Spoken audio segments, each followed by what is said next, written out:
William Ury is one of the nicest people I have ever met. Whenever I talk to him, I feel at ease, I feel like I'm learning, I feel like I can accomplish anything. And this is probably not by accident. He is best known for being the co-author of Getting to Yes, which is a staple for any business school student or, quite frankly, most people in the world. It's sold an astonishing 15 million copies and been translated into a whole bunch of languages.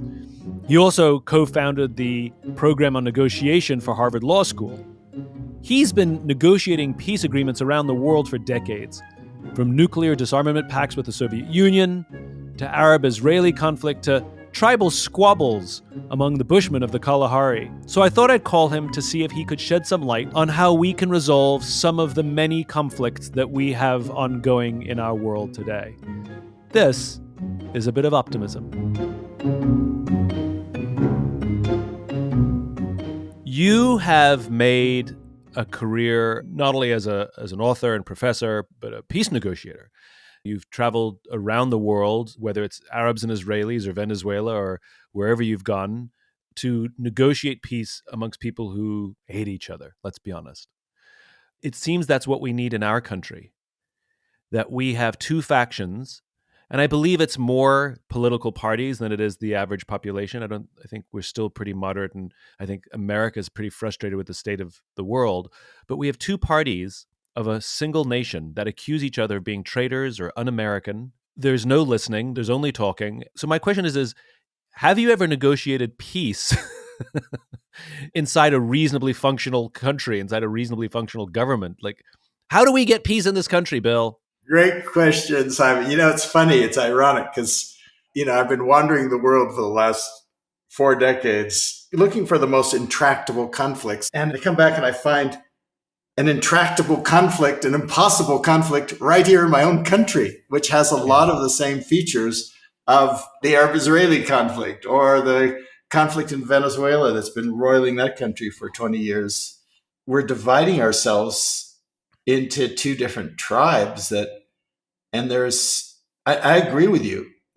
I still think the majority of Americans who don't dominate the airwaves, basically we want to get along with each other. We're dividing ourselves into these two tribes of Democrats and Republicans and hating each other and forgetting that way before we're Democrats and Republicans, we're Americans, And what do Americans do? Americans talk.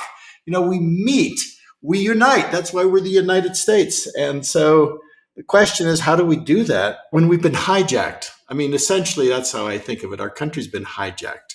Even in the brain, there's this left amygdala that was there to protect us, but is driven by fear. And our left amygdala has been hijacked, and we're trying to protect what we hold dear from those enemies. The result is that by playing this finite game, as you would put it, a win-lose game, the result is we're all losing and we're losing our country. And so the question is, how do we get out of it?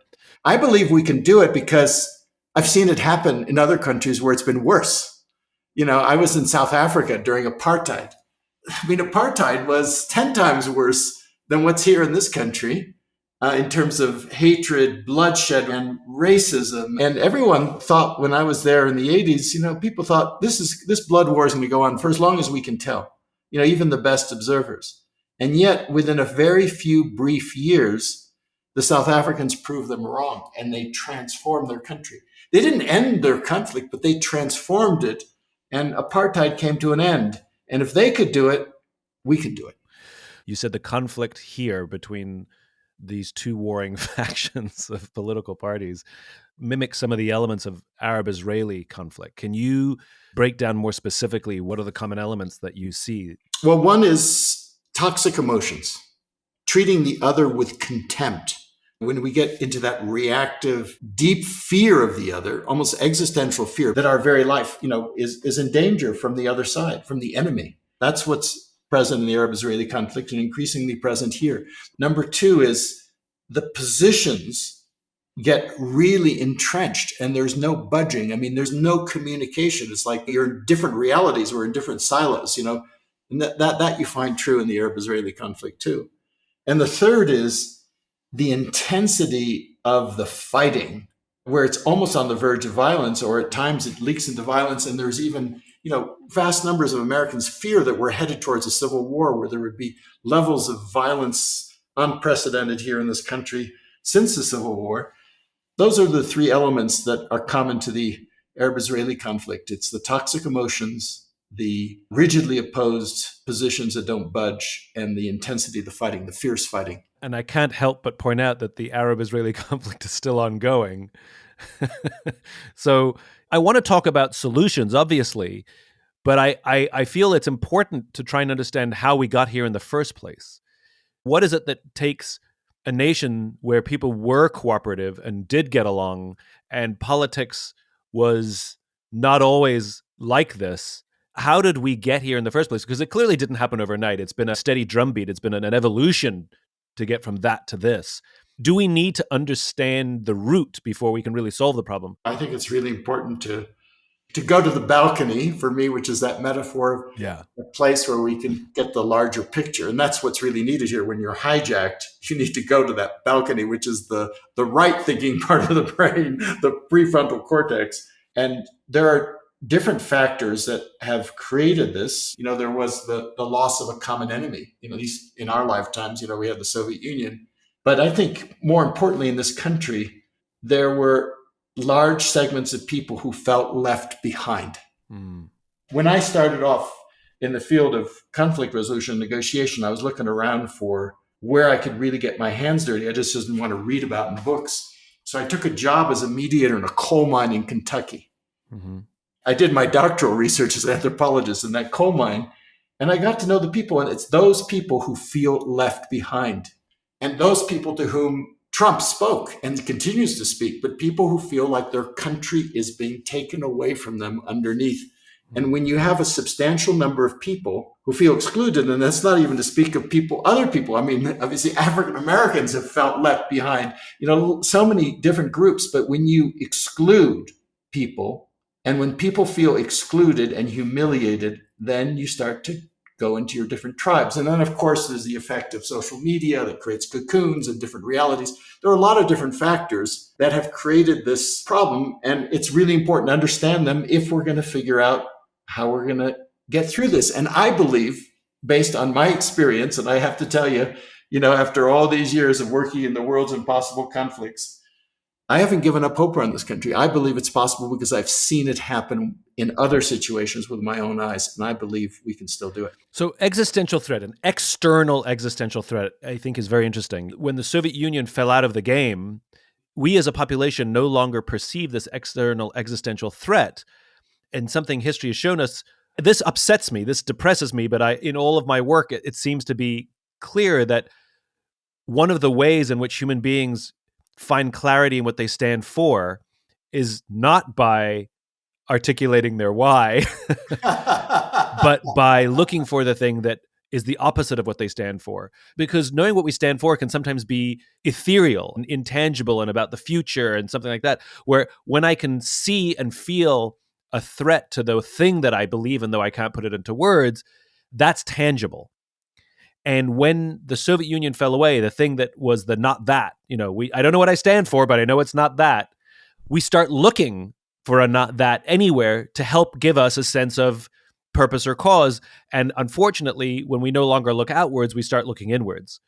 So it upsets me as an idealist that we have to have an enemy to know what we stand for. But it seems that is the case. And unfortunately, we have ignored any threats from the outside world and are focused exclusively on the false enemy within. That's true. We've met the enemy and they are us. The thing is, when we get hijacked by fear, then we look for a scapegoat. You project all of the problems and all of the terrible things you projected on someone, and then you try to kill them in some way. And that's a path to doom for us, because we live in a highly interdependent world. We live, as you put it, an infinite game. We live in a world of relationships. And when you take that very narrow win-lose, us versus them mentality, and you put it in a world that's as complex and interdependent and relational as we are, You may get short-term wins, but the truth is, in the end, everybody loses. You get lose, lose, lose outcomes. And we could see that happening in our country, that even the winners lose. I mean, like the Democrats won, but for how long? And they're going to lose. And then, then the Republicans win and then they lose. But the truth is the whole country is losing through the battle. Yeah. I see only one way out, which is we need to change. We need a paradigmatic shift in the way we look at conflict. We've forgotten it's not enough just to go from win-lose to win-win. That doesn't work anymore. There is a third win that we've missed, which is a win for us all. A win for the community, a win for the society. What both sides think they're doing is that, but they're defining community as their base. That's it. And so I have to defend the values of my side before they destroy this country. You got it. When I was in apartheid looking at South Africa in the 80s, I also spent some time with a group of hunter-gatherers. Always the anthropologist. Right, always the anthropologist. I was interested in how did we survive? Because we lived as hunter-gatherers. Our minds, everything is 99% more than that of our time has been as hunters and gatherers. And the secret I found that they have is very simple. When there's a fight, between two individuals or two groups, what happens is the whole community gathers around the campfire. Women, men, everybody, the parties, and they look into that fire, which is the fire of conflict, and they talk past each other and they listen and they argue and whatever. And it goes on for days. And at night, they call out to the spirits for help and guidance. And then they don't rest until not just the conflict is resolved, the issue is resolved, but there has to be a reconciliation. And sometimes tempers are much too high. And so the elders suggest, you go out and, to one of the parties, you go and visit some relatives for about 6 months, it's a cooling off. But the key is there's a shift in mindset because we approach every conflict like it's got two sides. In this case, it's Democrats versus Republicans, vaxxers versus anti-vaxxers, this versus that. What they know is that there's always a third side. And the third side is not the neutrals in between. It's the whole community that takes responsibility and has that campfire. And that's how I figured we survived as a species. And to me, that's what we need to look for today in today's America is we need to remember to take the third side. We need to remember that we're Americans before we're Democrats and Republicans. There's one little detail that makes that argument fall apart, which is remembering that we're Americans. But that's the problem, which is, each side believes that they are the most American Americans. Yeah. And the other side is violating the sanctity of what it means to be American. And so you back at square one. But you talk about something that I think that we need to go deeper on. In each case, you talk about relationship, coming together, all of this stuff. And there was a profound shift in the United States government that happened back in 1994, which has to be talked about, which is it used to be that when somebody won a position in federal office, they moved their family to Washington, D.C., and they lived in Washington, D.C. And though they fought during the day at their job, in the evenings, they went to the PTA meetings and they went to the kids' baseball games and they sat in the bleachers with people from the opposite party, and they knew each other not as political foes, they knew each other as parents and friends, and they knew each other as human beings. And then in 1994, one of the proposals that Newt Gingrich made was, do not move your family to Washington. That is a terrible thing to do. You should stay back and be with your constituents. And so politicians come in for 2 or 3 days a week, do their business, then go back, and they're not actually with their constituents. They're predominantly fundraising, so the whole thing's folly. However, the problem is none of them know each other as parents or coaches or friends. They don't break bread together. So all of the examples you give, there's a relational component. We live together, we hang out together, our kids are friends, and that no longer exists in Washington, D.C. And the question I raise is, can we ever have peace in America if our politicians do not make friends with each other? I completely agree with you. I mean, early on, I remember 30, 40 years ago, we talked about the importance of what are called cross-cutting linkages. And that's what you're talking about. Those little league games where you cross your ideological lines, you cross your religious lines, you cross everything. And America has thrived on forging those cross-cutting linkages, whether it's Rotary Club or whatever it is. that brings people together. What's happened is there's been this fraying of that. And we do need to reverse that. And I'll just give you as an example, just, back to South Africa, apartheid. What they did was, because the violence actually was so fierce, they formed what they called the National Peace Accord, which was they had committees at the neighborhood level where you would have people of all races, people of all classes sitting around trying to figure out how do we stop the violence in our community, working with the police and so on. And they had at a community level, at the district level, at the state level, and at the national level, in those fora where people got together across their differences for a common goal, which was stopping the political violence so that a shift could take place. That's what made it possible. And we need to do something of the same. The most important thing we can do is reach out to our neighbors and find people who disagree with us. And it's not that you have to talk about the conflict. Just make a relationship with them. But we're in a situation that seems so toxic that simply talking to the other side, you get blackballed. I heard of a story of a congressional spouse dinner. There were two wives who've known each other for 30 years because both their husbands have been in office for who knows how long. And they sat next to each other because they're friends. And both of their husbands were admonished and told never let that happen again. So here's the question I have. ArabIsraeli, not a great example, even though some elements are the same because they're still fighting. That hasn't been resolved. South Africa, though there are some elements, not a great example because the violence got so bad and there was a force of personality in Nelson Mandela, which matters, that forced truth and reconciliation to happen.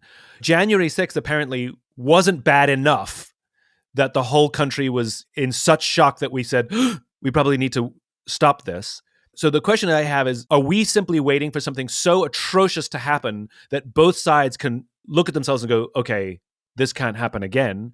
Or do you have a specific example that you worked on that actually looks more like us than South Africa or ArabIsraeli? Because we don't have Nelson Mandela, and the violence hasn't got so extreme that we've become shocked into doing something. I don't want it to get there. That's the problem. Even the pandemic wasn't enough to bring our country together. But let me just say a couple of things. One is, let's make no mistake, this is the hardest work that human beings can do.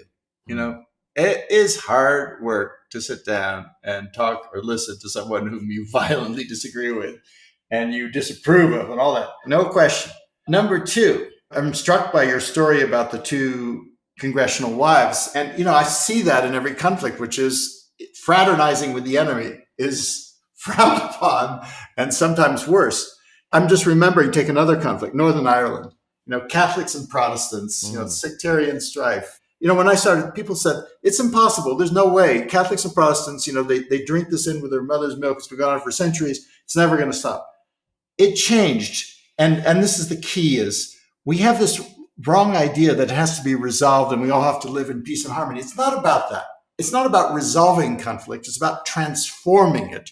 And transforming is very different. Transforming means changing the form from, yes, you continue the conflict, but instead of the destructive ways you use constructive ways. And that's what democracy is, right? It's, conflict is not bad. And so to me, what happened in South Africa is the conflict didn't get resolved. It got transformed. What happened between the United States and the Soviet Union was it didn't get resolved, but it got transformed. The risk of nuclear war went down. You went to majoritarian democracy in South Africa. And in every conflict, it's about transformation of the conflict, which is a more modest goal and more in line with the way our democracy was set up. Is actually the world needs more conflict because whenever you have injustice or you need to make a change, you need conflict. But the question is, how do you deal with the conflict? Do you deal with the conflict destructively in ways that destroy the common good, or do you contend and cooperate together in ways that promote the common good? And that's the real question. And the last thing I'll say is, I think right now it's true that the situation hasn't gotten so bad that it's woken us up. But I had a really interesting conversation about a year ago with Newt Gingrich. And I was introduced to him by Van Jones, and there between Van, Newt, and myself, we could find some common ground in terms of being concerned for our country, where we are in this process, and can we turn this around? So I still believe it's possible, and it may be, that things have to get a little worse before they get better. I've seen it happen, and what it takes the activation of us, of us. Two things I want to explore here. So, must there not be the courage of accountability? I met him once also, Newt Gingrich, a few years ago, and I found him to be very astute, a student of history. He was dismayed by the situation in America, but I also found him completely unapologetic, or at least completely blind to his role in where we are today. There's a side of me that thinks that until one party, and it can come from either side, takes the risk, the courage for accountability, and said, we are a part of the problem, without saying, and so are they. You got it. And neither party, individually or as a collective, seems to have the courage to say, we are part of the problem. And you and I both know, good luck with your marriage if you operate in a way like our politicians operate, like I'm right and you're wrong. Like, good luck with your marriage if you think, compromise is a dirty word. Good luck with your marriage if you hold fast to your beliefs for 30 years and never, ever, ever see any kind of growth. We have a country that's now more accepting that gender can be fluid, but political views, nope.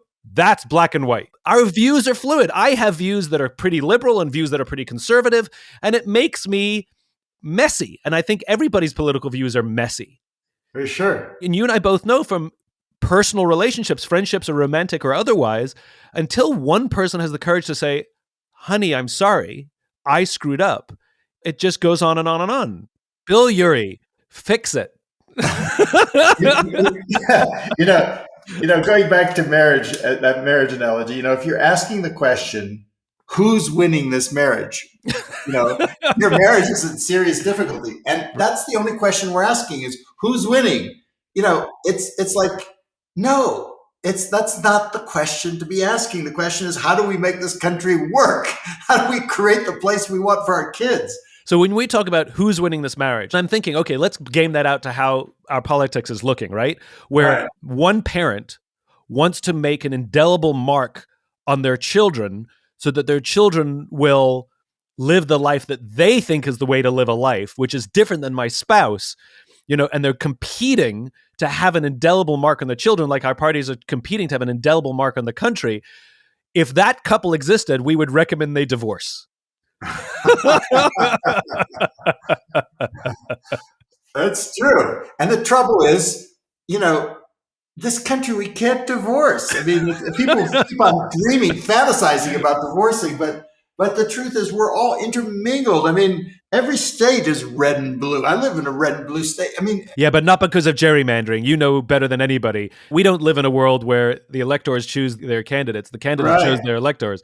They've cut it up so their districts are only red or only blue, which again means they don't have to have a political message to appeal to both sides. They only need a political message to appeal to their side. And so that's pretty insidious as well.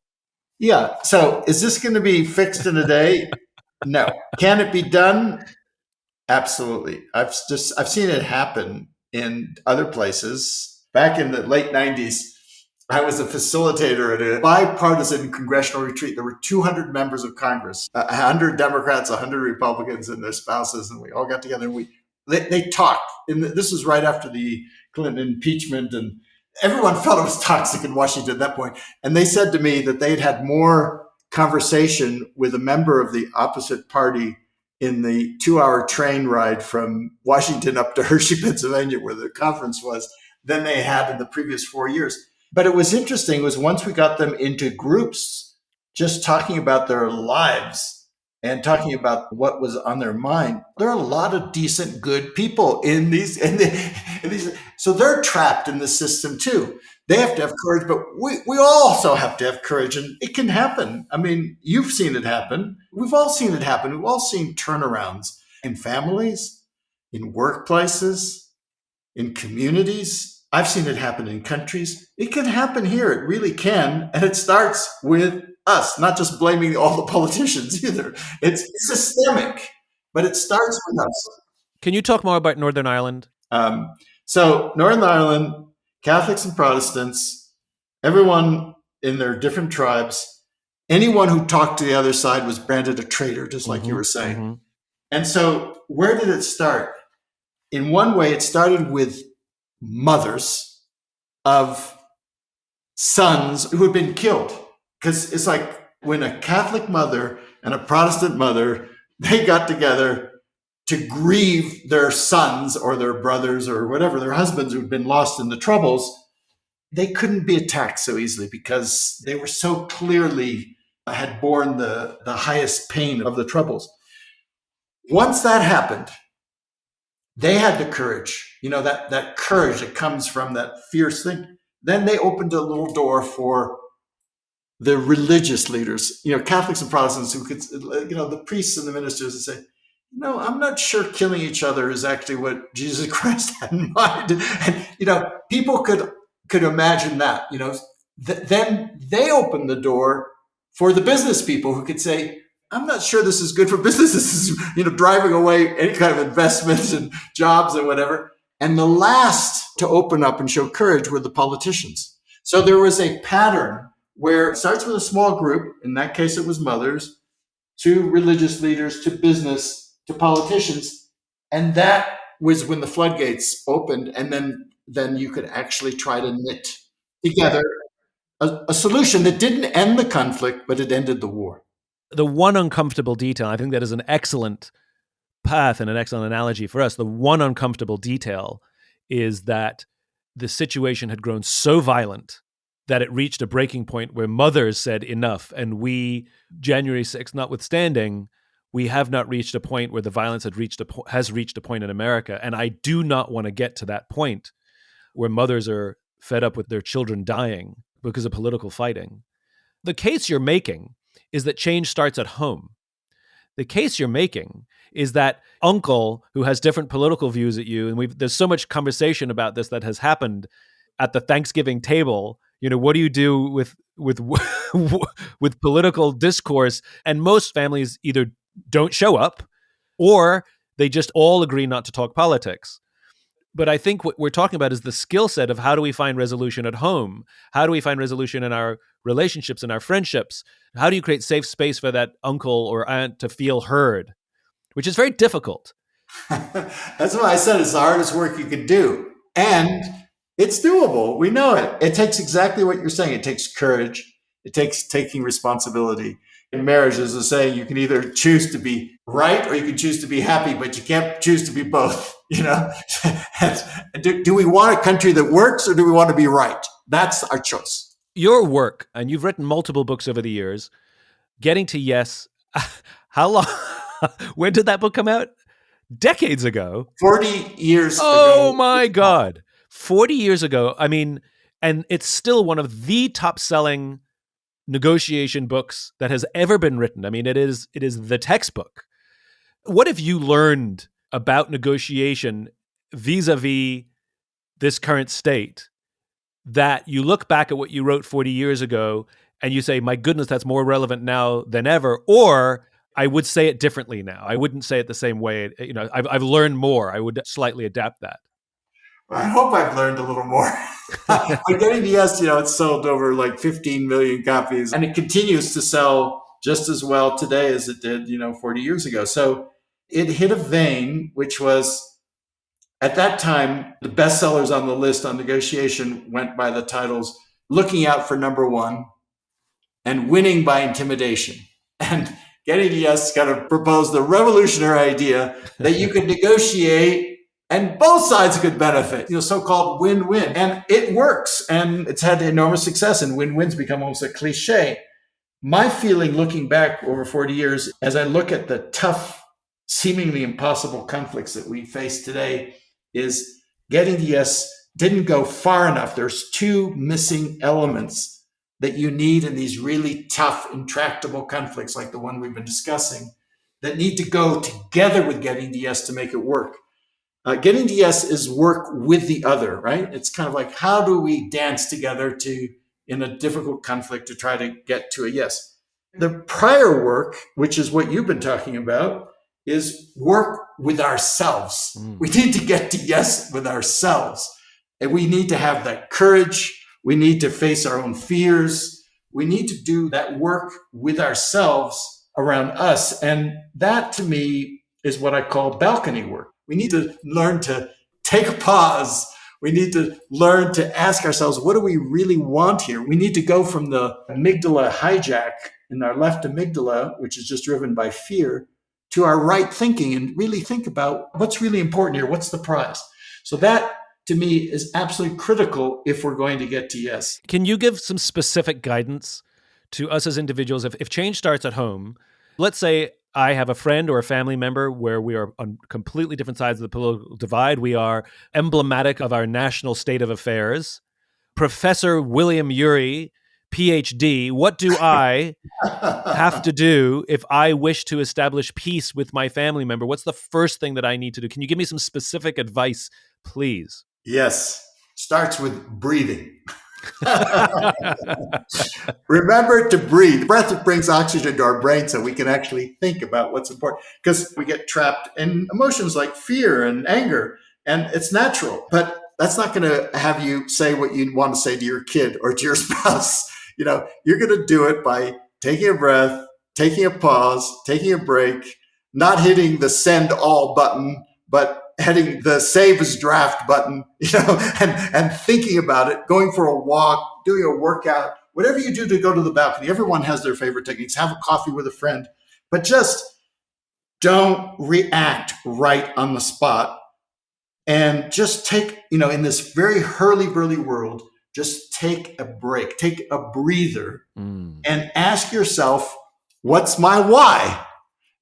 What's my prize here? What do I really want? What kind of family do I want? What kind of relationship do I want? What do I really want here? Other than to prove them wrong or to be right. What's higher than that? What's more important, being right or getting what you want? And everyone wants to get what they want. So that's what we need to do. And right now in this world, which is a highly reactive world where we're always just going to reaction, we need to find ways to press the pause button. I find this so interesting that successful engagement starts with disengagement.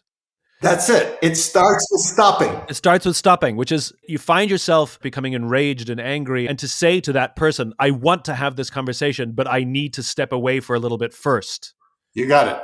That's the secret right there. Wow. Thomas Jefferson, during the Constitutional Convention, he used to say, when angry, count to 10. If very angry, 100. That's what we need to do. We need to count to 10 and then come back and think about what's going to really advance our interests. One of the things that I've learned about what makes a successful relationship is that when we fight to get to resolution, not to be right and the other person to be wrong, and that the other party can see and feel their partner, the other party, working hard in that debate to get to resolution. And so it naturally changes the tactics that I would use or that she would use, like wanting to understand something I don't understand, where in the past I'll just say you're wrong or that doesn't make sense. And now I'll say something like, I don't understand. Can you say it again to help me understand? Because I'm trying to get to resolution. Right. And so I love this idea of before you start, stop. Right. The first step of engagement is disengagement. The higher purpose here is resolution. I'm trying to get to resolution. And the thing in between those two is what you just alluded to, is listening. People think, well, I listen, but the question is, do you really listen to understand the other? Do you listen, putting yourselves in their shoes, understanding where they're coming from without giving up where you are, but just for a moment, trying to understand where they're coming from? That's the key, is listening from within their frame of reference, not just what we often do is we just listen from our frame of reference and then our mind is saying, I disagree with that. That's wrong. That's wrong. No, that's not the kind of listening we're talking about. And it's very simple. It's not easy to do, but it turns out to be the key, that negotiation is much more about listening than it's about talking. I think the hubris that needs to be put aside is that the other party is worthy of engagement. I've had this conversation with both sides of the political spectrum where they believe the other side is stupid and the other side isn't worth talking to, which I find insanely ironic. Why would I talk to them? They're so stupid they won't listen to me. I'm like, are you listening to yourself? But there has to be a belief that the other party's point of view, even if you find disagreeable, has value to be heard. Yeah. Doesn't mean it has value to be right. You don't have to agree with somebody to find resolution. You don't have to agree with somebody to find peace. And I love this idea of transforming the conflict rather than ending the conflict. And that's my big takeaway from this conversation with you, which is peace is not the end of conflict. No. It's the transformation of conflict that we may deal with our disagreements in a constructive manner rather than a destructive manner. But conflict is perfectly normal and healthy. It's not normal and healthy. We need more conflict in this world. I mean, that's the paradox, is because so much has been suppressed. It needs to surface, but we need to surface it within a container that in which it can be cooked, it can be transformed, it can be made something that we can eat. And on that note, may we both sit down and have a piece of conflict pie, the sweetest pie there is. Good old American pie. Bill, you've got my mind spinning. I am forever and endlessly grateful to you, not just for coming and talking with me, but just for being you and being out in the world fighting the good fight and helping us learn how to live together and get along together. I absolutely love you. I love your work, and I just love you endlessly. So thank you so, so much. This is the best. Simon, that love is mutual, and it's a huge pleasure to be your friend. Thank you, Bill.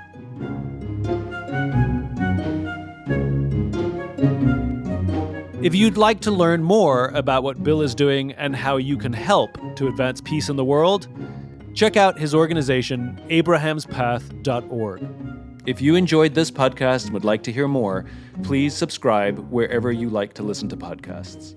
Until then, take care of yourself, take care of each other.